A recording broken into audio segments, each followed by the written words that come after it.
CP.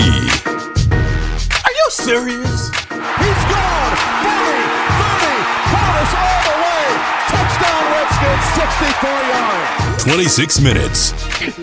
He's pretty sharp, He'll coach you up on the Miami guys and everything else. He's kind of fun to be around. Got an opinion too. I've been blessed to have the opportunity to go out and be myself and say the things that I say, and for the outside world, they can deal with it how they deal with it. 26 minutes with Clinton Portis. CP. Teach him something. What's up? Welcome to 26 Minutes, episode 70. Today I'm riding solo. No Monica McNutt, no Gabe Henderson. They're both actually busy, so I'm in the studio today solo. You get all the stories. I think today gonna be a really good podcast. Stevie on the ones and twos, so shout out to Stevie. It's Lions week, both teams are actually not that good right now. We're 1-9, but we're playing the Detroit Lions, and I thought of an interesting story. I wanted to talk about sports. Really, no headlines going on this week, so I decided to to share a couple stories with you guys. So, 2002, before the draft, I just really assumed that I was going to the Detroit Lions. They had the third pick in the draft, and every team that I interviewed with, every team that asked me, hey, where should you go? I said the Detroit Lions, or you should trade with them. But I honestly thought they would draft me number 3 overall. No ha-ha, no kiking, no dead serious. I felt like I would be the third pick in the draft to the Detroit Lions after running a 4.27 for my pro day, going 50 for 50 on my passing attempts.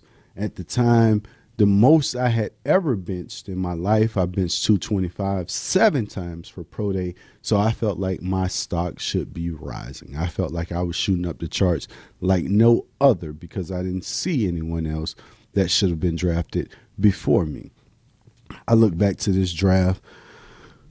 Right now, if you had to redraft, I still feel the same way. I still feel like I should be a top 3 pick. There's 2 guys in front of me that I would say maybe fit the mold, and that's a former teammate and Ed Reed.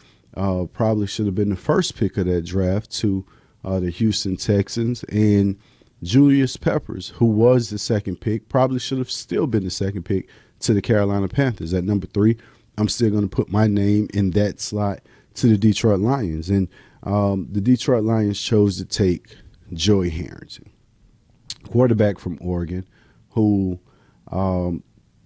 we wanted to play them. I think as a Hurricane, we wanted to see Oregon. We felt like Oregon was a team that we wanted to play against in the Rose Bowl that year, and we ended up playing Nebraska. But either way, it would have been the same outcome. So the Detroit Lions go on to draft Joey Harrington, quarterback from Oregon. And this morning I said, you know what? I'm going to check Joey Harrington's stats, and I'm going to compare them to mine. So I looked up Joey Harrington's stats and what he did for the Detroit Lions over his span, his career. Threw for 10,242 yards, 60 touchdowns. Third pick in the draft. That's what he delivered to you. Some say, hey, that was okay, that was decent. He had some talent around him. They couldn't get it right in Detroit. I'm glad they didn't draft me, but I felt like I was going to be the next Barry Sanders. Grew up a huge fan of Barry, being from Mississippi.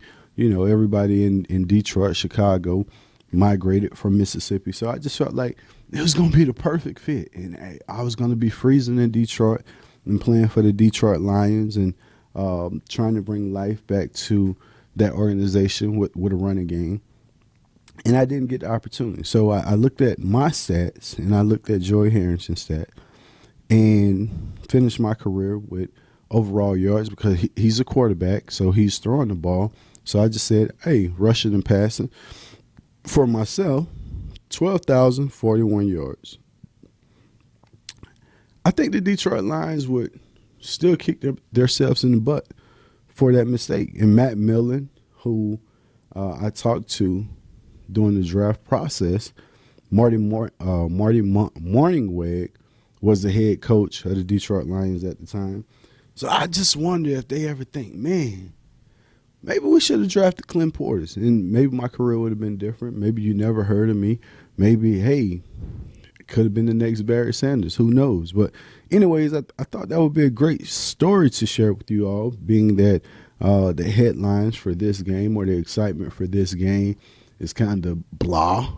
But I'm looking forward to it. You know, I think both teams have to build from foundation, got a couple pieces to build off of. It's just for the fan base, when are you going to start winning? The next story that I would like to share with you guys is, since I shared the beginning in where I thought I should be going, I'm going to share the ending. And when I kind of realized, you know, I think I'm done with football. I think this game has passed me by, and it's time for me to move on. And that was the Detroit Lions hadn't won a game, maybe 2 years. They went 0-16, and the following year, I'm not sure what their record was, but we go up to play Detroit at Detroit, and tough competitive game. Shouldn't have been. I think we had turnovers and just laid down dumb mistakes, penalties, the usual stuff that gets you beat. And we go up to Detroit, and for some reason, it was just one of those games we couldn't get right, constantly making mistakes, just dumb stuff. And defense is on the field. And I remember myself and Santana sitting on the sideline, and you know, we weren't in the game. It was just one of those days, and you just felt horrible. I'm not being used. He's not being used. Like, why don't we just simplify and do X, Y, Z? But defense was on the field, and one of my teammates went down. And when he go down, the entire stadium gets really quiet, and everyone starts holding hands and praying. And, you know, it was one of those moments where you felt like, man, I hope he's okay. And everybody, I mean, it was quiet. You know, of course, you go to TV timeout, and you gotta fix everything. And just in the stadium, it seemed like forever that this game was delayed. So they bring out the stretcher to tie my teammate to the board, put him on the cart. Everyone is cheering. You know, he kind of get a thumbs up as he's rolling into the locker room. And we stand up, we clap, like, all right, come on. You know, and normally that's a spark for most teams. When a guy goes down, everyone around steps up. You know, teammates kind of feel heartfelt. You know, just both teams kind of realize where you are and how quickly this game can be taken away from you. And, you know, my teammate goes down, goes to the locker room, and we're on the sideline. And Detroit still has the ball. They're still driving down the field. We get an opportunity to go offensively. We lay a dud, come back, defense is on the field. So myself and Santana, as usual, sitting on the sideline looking around. And I just so happened to look to the tunnel. When I look to the tunnel, I see that same teammate that had delayed the game for possibly 15 or 20 minutes, that had just been preyed upon, that just got a standing ovation for a thumbs up, that everyone was pulling for, that should have ignited and encouraged everyone, walk out of the locker room in full gear, helmet on, stomping out of the locker room as if he's ready to return to the field. At that very moment, I tapped Santana and I said, look. And Santana's like, what you looking at? And I said, look, and I point. Santana looks to the locker room and he sees Albert Haynesworth walking out of the locker room like chin strap mad, storming back onto the field. And his mouth drops wide open. And he looks at me. And he was like, bro, I'm done. I said, no, honestly, bro, I'm done. Like, I can't take this anymore. And I think that's it. I think at that very moment, I realized my love, my passion, everything that I wanted to extend to this game, that I loved about this game, just had gone, and that this game was turning into kind of a joke to me. And no disrespect to Albert Haynesworth or anyone else, but I just thought that was a great story to share about how I felt like I would be a Detroit Lion, how at the Detroit Lions game I kind of realized I'm over football, it's time for something else. And right now it's time for a break on 26 Minutes. We'll be right back.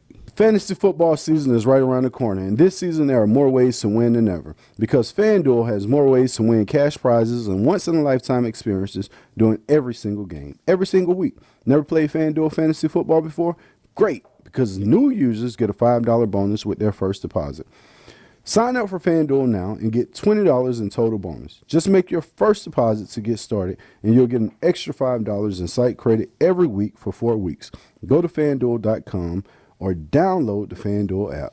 Helping people improve their lives is what should drive business. That's the belief at Koch Industries, which employs more than 65,000 people across America. The team at Koch works together to meet the world's changing needs in transportation, medical care, water filtration, household goods, energy-efficient building products, and everyday technologies, all while consuming fewer resources. See the innovations firsthand at KOCHindustries.com.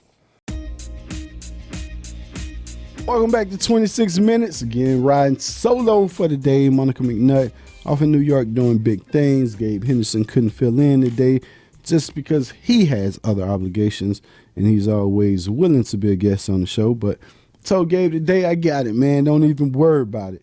Not much news going around in the NFL. So, we're just discussing, sharing stories, which I shared my Lions stories. My hope to replace Barry Sanders, something I never got an opportunity to do. And now when we look around the NFL, big news coming out of New York, and that's the Myles Garrett appeal that was heard by one of my favorite teammates, James Thrash. James Thrash was so influential in my career, just a guy who did it right all the time. On the field, you never seen James Thrash go less than 100, and I'm hoping he gets this decision right. And I've listened to television, paid a lot of attention to comments and other spokesmen or broadcasters or commentators and how they feel Myles Garrett should be handled, and you kind of listen to former players and former coaches, and one of the players, someone said, oh well, he should have an indefinite suspension. It should be indefinite because he could have possibly caused major damage, and this injury could have been worse. Former player said, hey, I would say 10 to 12 games. I think 10 to 12 games is too much. Head coach said, hey, I think maybe 4 games. And I would agree with the head coach and the points that he made that were so valid. He said, you are trying to suspend him for what possibly could have happened if that helmet lands and hit Mason Rudolph in the head just at a different angle. What could have actually been really bad. But he said it wasn't. So we can't speculate to say how bad this could have been. We have to actually look at, you're suspending him on what happened, not the possibility of what could have happened. And, it struck a nerve to me because the thoughts of any play could be our last play. Anything could go wrong at any point. And so often we're so close to that final play that we don't even really realize. And you always say, oh man, this almost could have happened or that almost could have happened. It can't be almost. Almost never mattered in anything besides horseshoes. That's what I was told. So almost doesn't count. What actually happened for Myles Garrett and what was a horrible accident or incident that actually happened on national television, I don't think he should be suspended indefinitely. I think 4 games should be enough. And then they brought up another good point and say, well, he can't get one more game than Pouncey got. I think you should reduce Pouncey. Pouncey came to his quarterback's defense, and I think his fine should be reduced. I don't think he should have 3 games, maybe a game, but I think he tried to take up for his quarterback, and that's what you want to see. That's what you're taught. Always have your brother's back, and I think he had his brother back, I think when you look at that incident, that's somebody you want to go to war with. That's a teammate. That's a guy that I would say, hey, I want to play with Pouncey because I know this guy has the same fight and the same bloodline that I have. If I had to go to war, that's somebody I want to be back-to-back with, toe-to-toe with. So I actually think, and they said it's going to be a quick appeal, and they want to get this back out. So for Myles Garrett, I just think he should learn from this situation. You take a moment in the heat. They always say, take a deep breath or cool off. The walk from the field to the locker room gives you enough time to talk to the media, because if you talk to the media instantly on the field, you're going to say some things that you didn't get an opportunity to think about, and they're not going to come out right. They're going to come out from emotions. And I think he was just in one of those emotional situations at that moment that didn't turn out right. I think it escalated quickly, and he reacted. And from a reaction, I don't think a man's livelihood should be taken away. I don't think you should take Myles Garrett off the field, who was once the poster child and an early pick, or if not the first pick in the draft. I'm not sure. I know he was the top pick in the draft for the Cleveland Browns. But I don't think his livelihood should be taken away from an incident or, quick emotions. I think as fans, we forget to realize how much people pour into this game, how long you train for this game, and you go the entire off seasons. You're year-round, all year round. You're running, screaming, jumping, working out in the sun, in the rain, in the snow, whatever the conditions are. You're away from your family. You take all of this for granted to play this game, and all of a sudden, one situation on the field costs you your livelihood, which Myles Garrett, I'm actually pulling for him. I don't think he should be indefinitely suspended. I think maybe 4 games is enough, because the baseline is always, if this happened before, what was the suspension? It happened before the Houston Texans and Miami Dolphins. I think Richie Incognito and Antoine Smith actually had a similar situation to this, and Smith was suspended for 4 games. So I think in this incident, maybe you give Myles Garrett 4 games. So hopefully he gets an opportunity to play again and things work out for Myles Garrett. But we'll be listening for the appeal, see what happens. Join us later. We got more on episode 70 of 26 Minutes. Redskins defensive lineman number 93, Jonathan Allen, hates to lose, so he's teaming up with Papa John's and you to help donate to Sasha Bruce Youth Work, helping homeless children in our region every day. Team 93 needs you to make it a winning day for your family and these special children. You'll get a large 2-topping pizza and an order of wings for just $20, and Papa John's will donate 93 cents to Sasha Bruce Youth Work for every single order. Play to eat, play to give, but play to win, because nobody wants to lose. Score points this holiday season with holiday games from the Virginia Lottery. The holiday lineup is ready to deliver, the kind of fun you expect from lottery games. For $1, you can play the Naughty or Nice Scratcher and have a chance to win up to $1,000. The $2 holiday cash games give players a shot at winning up to $20,000. 5,000 overload features 305,000 prizes in the entire game. The Holiday 7 Multiplier Scratcher is a clear way to have fun, and $600 holiday bonus cash is loaded with over 6,500 $600 prizes in the entire game. Plus, there's Virginia's New Year's Millionaire Raffle too. And don't forget that you can play holiday-themed games on your mobile device with Mobile Play. All you need is a Virginia Lottery app and to be at a lottery retailer. Give the gift of Virginia Lottery holiday games. I'm trying to meet that boy Clint Portis, though. They say that boy, they say he's smooth on his feet. I'm trying to teach him something. Teach him something. Teach him something. Welcome back to 26 Minutes. Good conversation. I'm riding solo today. No Monica, no Gabe, no players, nobody to fill in. Just lonely old 2-6 doing 26 minutes by himself. Luckily, I had the opportunity to watch some basketball last night. And anybody who listens to this show know I love basketball. Basketball was my first love. And I'm watching the NBA, and it's like the NBA is getting exciting again to me. And I thought my love for the NBA was gone when the Oklahoma City Thunder traded Russell Westbrook. First, they traded James Harden to keep Kendrick Perkins and Serge Ibaka. Thought horrible move. Then Kevin Durant leaves, and what should have been devastating, I said, you know what? I'm a Westbrook fan, so I'm sticking with the Thunder. And then they go and they trade Russell Westbrook. So my summer was, you know what? The heck with NBA. I'm kind of staying away.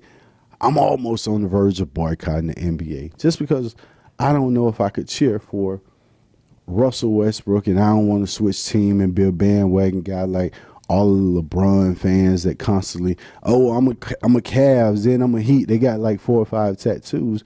Every time LeBron move, they move. And I just didn't want to be one of those guys. And I used to like the Rockets. The Rockets still a team I watch. And, having James Harden and Russell Westbrook, I just can't, it just doesn't look right seeing Westbrook in a Rockets jersey. So I caught myself watching the Thunder. I caught myself watching the Thunder and Clippers game earlier in the week, and I'm like rooting for the Thunder, like Westbrook coming back in the game. And I'm like, you know what? They got pieces. I still like the Thunder. I'm still a Thunder fan.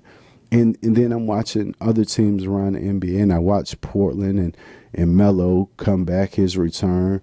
And I was glad to see Melo on the court because I was in Denver when they drafted Carmelo out of Syracuse, and he had the city on fire. And I hated everything he went through, but to get this opportunity to get back on the court for Melo, just listening to his comments and how this situation humbled him and how he stayed prepared and how many people he's touched, I was pulling for Melo. Like, yeah, man, like that's Melo. Like, stay Melo, and I'm really excited to see him team with C.J. McCollum and Dame Lillard and some of the pieces that Portland have. I know they haven't put it together yet because guys been in and out of the lineup, but I think Portland, will catch fire after Christmas.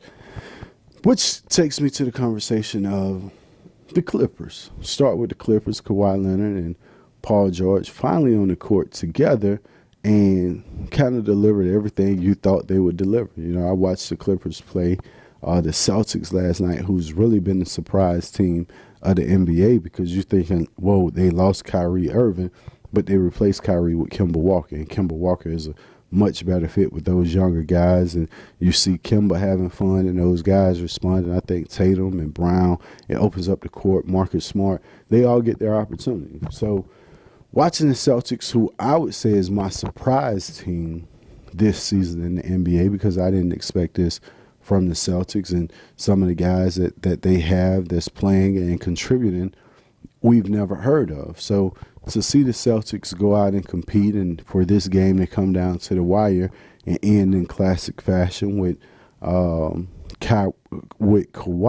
blocking Kemba 3-point attempt to tie the game with time expiring, I said, you know what? The Clippers are really good. They put a lineup on the court of Lou Williams, Patrick Beverly, Paul George, Kawhi Leonard, and Montrezl Harrell. And I thought to myself, how do you guard that lineup? Because the only one, it's 2 players you're not worried about taking the final shot. And one of those guys just so happened to hit the 3 to put the Clippers up, and that was Patrick Beverly.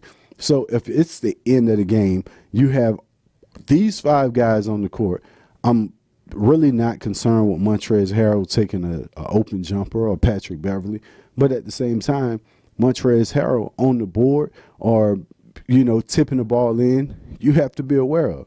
So I'm like, Lou Williams, Paul George, Kawhi, and Patrick Beverly hit the game-winning 3. So looking at the Clippers in their lineup, I think the Clippers are legit. I had the opportunity to watch the Lakers. I think the Lakers are legit. I've watched the Rockets. I think the Rockets are legit. And all of those teams are gelling. And, you know, it's like the West is going to get back. But the West got a surprise team and a guy that's actually running onto the scene and taking the scene, the NBA by storm, and Luka Doncic. And Luka Doncic, and I highlighted this last night because in 26 minutes of playing time, he recorded the fastest 30-point triple-double ever in 26 minutes. So what a perfect way to end this show talking about Luka Doncic and his 26 minutes triple-double where they beat the Golden State Warriors by 50 points last night. Doncic was out of the game. It was just one of those games that you say he could do no wrong, you know, to go out and get a triple-double. Some of the shots this man hit was like, are you kidding me? Like, that was a young Dirk Nowitzki. That was a Larry Bird against the Lakers. That was a Detlef Schrempf playing with the Seattle Seahawks, or Chris Mullins with the Golden State Warriors. He reminded me of all of those players throughout the entire game. Just watching Luka Doncic and what he brings to this game, I was so excited. And I'm like, oh, man, I can't wait to Christmas because that's when the NBA actually starts to matter. Christmas Day games, New Year's games, and then you get the All-Star and things begin to tighten up. But right now, just to get us through a week that there's not a lot of storylines going on, NBA gave me hope, made me a fan again, and I see why I love sports. So for CP, that's me, for Monica McNutt, for Gabe Henderson, for everybody that's paying attention, that's it for 26 minutes. Episode 70 in the books. Thanks for listening. At Coke, our 67,000 U.S. employees make things that make your game days better, like fertilizer for greener turf and stronger paper products for tailgating. Viewing the game from your couch? Coke also makes the electronic components in TVs and smart devices so you can watch your Redskins victory anywhere. Coke, we make that. See it all at KOCHmakesthat.com. That's CokeMakesThat.com. Locally owned Novec has competitive rates and some of the highest customer satisfaction ratings among electric utilities in Virginia. Novec members are receiving more than $4 million in cashback credits in December, and they enjoy the most reliable power in the region. Novec is growing its renewable energy supply, including more solar. Novec, power you can trust. And now, time for another Honda highlight. The air was cold, but the deals were heating up at the Happy Honda Days sales event. With the entire versatile roster on clearance, all signs pointed to victory. Turbocharged tandems like the Accord and Civic, or all-wheel drive SUVs like the CR-V, HR-V, Pilot, and Passport. With clearance pricing, everyone's a champion. Have your own Honda highlight with a clearance deal during the Happy Honda Days sales event. Now at your local Honda dealer. Your heart works hard, and sometimes its parts need repair. That's what we do at Innova's Structural Heart Program in Fairfax. With outcomes that exceed the national average, we're a leader in both minimally invasive repair techniques and surgery to address heart valve disease. Give your heart the benefit of care from Innova Heart and Vascular Institute. Find an Innova physician by visiting innovaheart.org/valve. Innova. Join the future of health.